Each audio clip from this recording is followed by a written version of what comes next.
इससे पहले advantages of database वाले लेक्चर में हमने थोड़ा सा सरसरी सा देखा था कि डेटाबेस का एक एडवांटेज है कि डेटा की इंटेग्रिटी मेंटेन कर सकते हैं हम।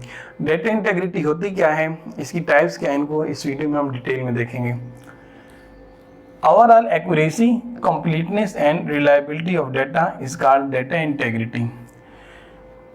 हमने डेटाबेस में जब डेटा स्टोर करके रखना होता है तो हम ये कहते हैं कि अगर हमारा डेटा एक्यूरेट है, रिलायबल है और जिस तरह का डेटा डेटाबेस में मौजूद होना चाहिए था उसी तरह का ही डेटा डेटाबेस में इंसर्ट हुए तो इसे हम कहेंगे कि हमारा जो डेटा है उसमें इंटेग्रिटी है। तो डेटा की इंटीग्रिटी मेंटेन करना बहुत ज़्यादा ज़रूरी होता है। अगर आपकी डेटा इंटेग्रिटी मेंटेन है तो फ्यूचर में जब आपका डेटाबेस का साइज बढ़ता जाएगा वक्त के साथ साथ, तो डेटाबेस पे ऑपरेशंस करना आपके लिए आसान रहेगा। Validity of the data being entered in the database.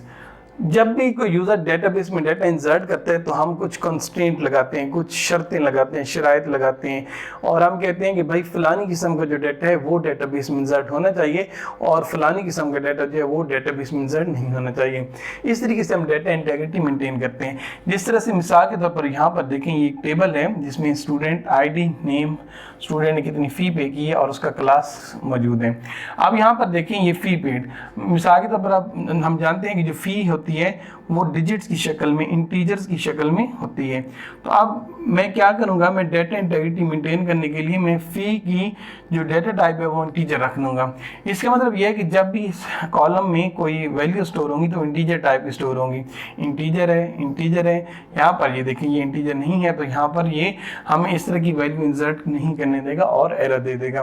तो इस तरीके से हम डेटा इंटेग्रिटी को मेंटेन कर सकते हैं। अब हमारे पास दो तरह की इंटेग्रिटी होती है जिसे हम कहते हैं, एक कहते हैं फिजिकल इंटेग्रिटी और लॉजिकल इंटेग्रिटी। फिजिकल इंटेग्रिटी क्या होती है?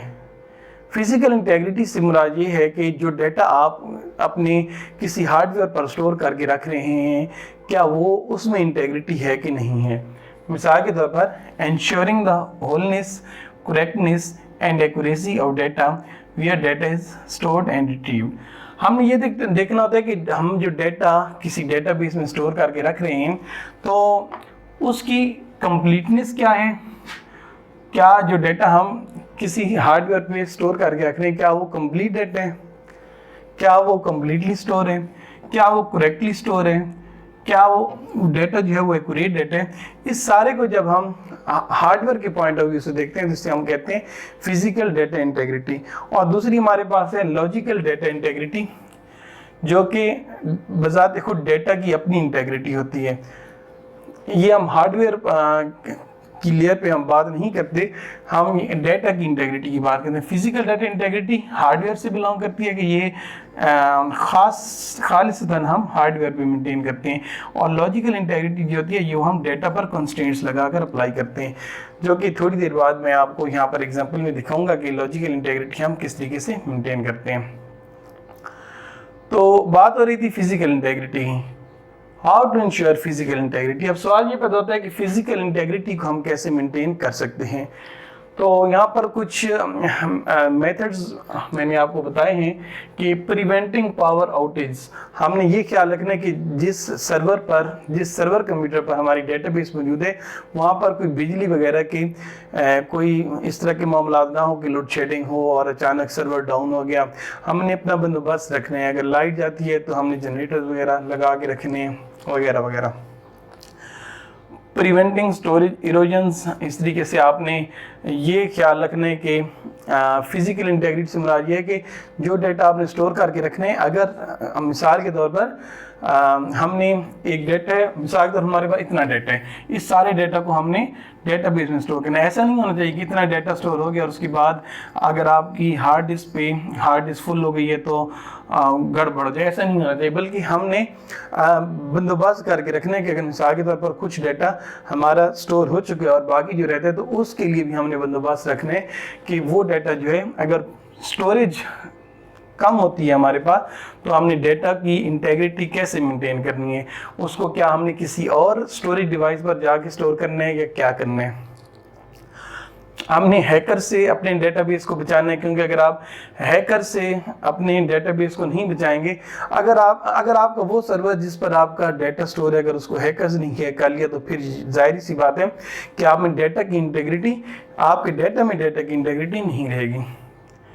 Preventing natural disaster, physical data integrity maintain करने के लिए आपने नेचुरल डिजास्टर्स का भी ख्याल रखना है। जिस तरह बाद कभी कभी सैलाब आ जाते हैं, कोई आंधियाँ तूफान आ जाते हैं जिसकी वजह से ज़लज़ले आ जाते हैं, तो ऐसे मौक़ों पर जो हमारे डेटाबेस स्टोर होते हैं मुख्तलिफ पॉइंट्स पर, उनका हमने खालिसतन ख्याल रखना होता है ताकि data integrity, physical data integrity maintain रहे।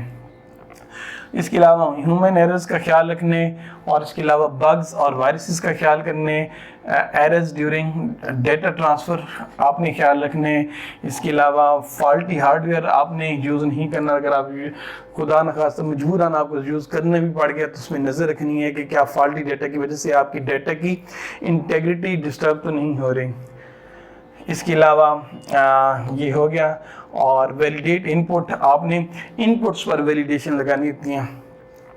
मिसाल के तौर पर देखें, आपने कभी फेसबुक या किसी और वेबसाइट पर जब साइन अप किया होगा तो साइन अप करते वक्त वो आपसे पूछते हैं कि आपका नाम क्या है, आपका मोबाइल नंबर क्या है और आपका ईमेल एड्रेस क्या है। वहाँ पर आपने देखा होगा कि जब आप ईमेल एड्रेस एंटर करने लगते हैं और अगर आपने मिसाल के तौर पर ईमेल एड्रेस में लिख दिया अली, तो वो उसे एक्सेप्ट नहीं करता। क्यों? क्योंकि उन्होंने इनपुट पे वैलिडेशन लगाई होती है। वैलिडेशन लगाने का मतलब ये है कि हम एक चेक लगा देते हैं कि भाई जो इनपुट है वो किस तरह की होनी चाहिए।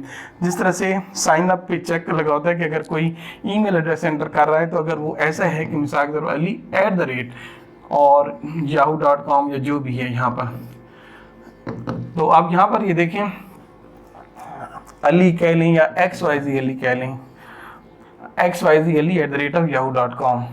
तो अब यहाँ पर ये आप देखें कि ये जो हमारे पास ईमेल एड्रेस है, यहाँ पर हमने एक शर्त लगा दी कि @ का साइन ज़रूर होना चाहिए। तो इस तरीके से हम इनपुट की वैलिडेशंस करते हैं कि ताकि हमारा जो डेटा है वो इंटेग्रिटी उसमें मेंटेन रहे। डुप्लीकेट डाटा कहीं पर है तो उसको हम रिमूव करने की कोशिश करते हैं और उसको कहीं एक जगह पे स्टेबल रखने की कोशिश करते हैं। अपने डाटा का हम बैकअप रखते हैं। और एक्सेस कंट्रोल्स, एक्सेस कंट्रोल से मुराद ये है कि हमारा डाटा जिस हार्डवेयर पर स्टोर है हम यूज़र्स बना देते हैं और हर यूज़र को हम डिफरेंट तरह की परमिशन देते हैं। मिसाल के तौर पर हो सकता है हमने एक यूज़र एडमिन नाम का बनाया हो और उसको हमने कुछ परमिशंस दी हों, और इसी तरीके से हमने एक और यूज़र बनाया हो मिसाल के तौर पर लाइब्रेरियन, तो हो सकता है हमने इसको कुछ और परमिशंस दी हों। तो इस तरीके से हम फिजिकल डेटा इंटेग्रिटी को इंश्योर कर सकते हैं। अब इसके बाद आती है logical data integrity. Logical integrity से मुराद होता है कि accuracy and consistency of the data itself. जब हम हार्डवेयर की नहीं बल्कि बजाते खुद डेटा की इंटेग्रिटी की बात करते हैं तो उसे हम बोलते हैं logical data integrity. Logical integrity को अब हम देखते हैं कि टाइप्स ऑफ लॉजिकल इंटेग्रिटी क्या होती हैं। एक होती है एंटिटी इंटेग्रिटी और डोमेन इंटेग्रिटी। एंटिटी इंटेग्रिटी क्या होती है? एंटिटी इंटेग्रिटी एक ऐसी लॉजिकल डेटा इंटेग्रिटी है, जैसे कि आपने देखा था कि दो तरह की फिजिकल और लॉजिकल इंटेग्रिटीज थी। तो यहाँ पर हमारे पास एंटिटी इंटेग्रिटी एक ऐसी लॉजिकल इंटेग्रिटी है जिसमें टेबल जो है उसके अंदर कहीं ना कहीं प्राइमरी की ज़रूर होनी चाहिए। मिसाल के तौर पर अगर आपने एक टेबल बनाया है और उसके अंदर है जी रोल नंबर और इसके अलावा नेम, तो यहाँ पर देखिए मिसाल के तौर पर रोल नंबर है तो इस पर हम लगा देंगे प्राइमरी की। तो एंटिटी इंटेग्रिटी ये कहती है कि कोई भी आपने टेबल बनाना है तो उसमें किसी एक एट्रीब्यूट पे प्राइमरी की ज़रूर लगानी है, क्योंकि प्राइमरी की ही एक ऐसी की होती है जो कि किसी भी रो को यूनिकली आइडेंटिफाई कराती है। मिसाल के तौर पर अगर हम बात करें रोल नंबर की, तो एक स्टूडेंट का जो रोल नंबर है वो किसी और स्टूडेंट का रोल नंबर नहीं हो सकता। तो एंटिटी इंटेग्रिटी मेंटेन करने के लिए पहली बात प्राइमरी की लगाते हैं और दूसरी बात कि प्राइमरी की value can not be null. Null से क्या मुराद है? जिस तरह मिसाल की तरह हम कहते हैं रोल नंबर 1 इट्स ओके, लेकिन अगर हम यहाँ पर लिखने की कोशिश करते हैं रोल नंबर नल, यानी कि कोई भी रोल नंबर नहीं है, तो हमने ऐसा नहीं करना।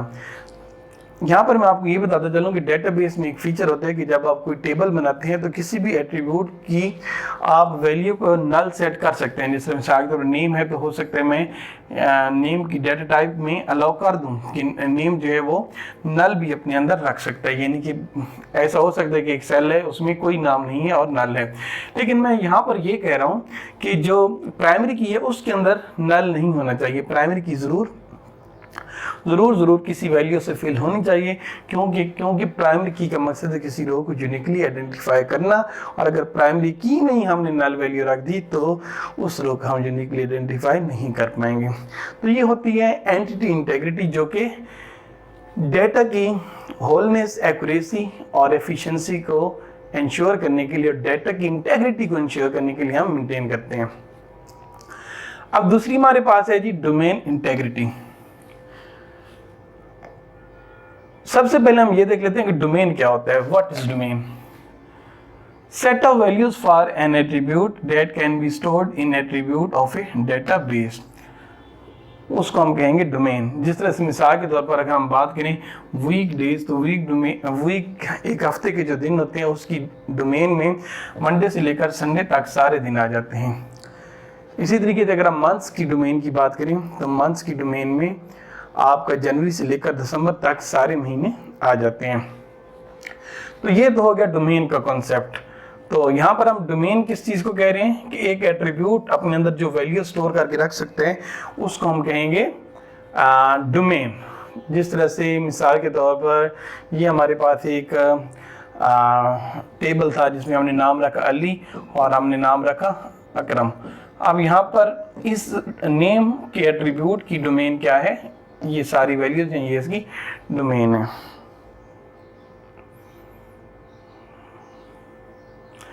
तो अब हम देखते हैं कि डोमेन लेवल इंटेग्रिटी क्या होती है और हम इसको कैसे मेंटेन करते हैं। Domain integrity rules governs the values.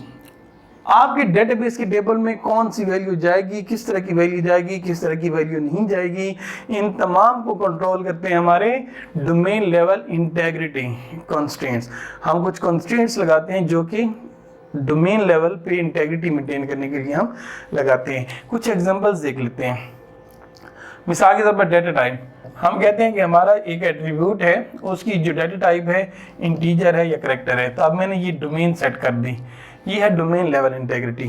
कि मिसाल के तौर पर मैं कहता हूँ कि हमारे पास अगर है एड्रेस, अगर एड्रेस का एक एट्रीब्यूट है तो मैं कहता हूँ कि इस एड्रेस के एट्रीब्यूट के अंदर जो वैल्यू स्टोर होंगी या इंटीजर होंगी या कैरेक्टर होंगी। जिस तरह डेट का फॉर्मेट आप बताते हैं कि किस फॉर्मेट में डेट होगी, जिस तरीके से आप बताते हैं कि एक एट्रीब्यूट जो है वो नल वैल्यू रखेगा या नहीं रखेगा। और इसके अलावा जिस तरह से हम मुख्तलिफ कॉन्स्टेंट्स लगाते हैं कि अगर एक स्टूडेंट के मार्क्स 50% से ज़्यादा हैं तो वो पास है, अदरवाइज फेल है।